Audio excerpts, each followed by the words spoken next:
Bangladesh police, RAB এবং answer বাহিনীর পোশাক পরিবর্তনের সিদ্ধান্ত নিয়েছে অন্তর্বর্তী সরকার।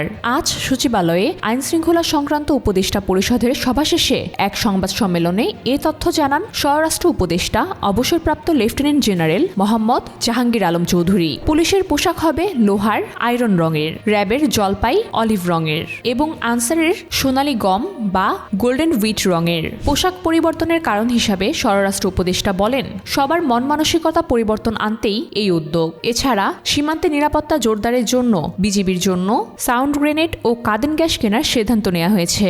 স্বরাষ্ট্র উপদেষ্টা জানান, চাঁপাইনবাবগঞ্জ সীমান্তে বিএসএফ এর সাম্প্রতিক কার্যক্রম বিবেচনায় বিজিবিকে এসব সরঞ্জাম সরবরাহ করা হবে। এদিকে দেশের অবৈধ অধিবাসীর সংখ্যা কমে ৩৩,৬৩৮ নেমেছে বলে জানান তিনি। বৈধ হওয়ার আবেদন থেকে সরকার আয় করেছে ১০ কোটি টাকা।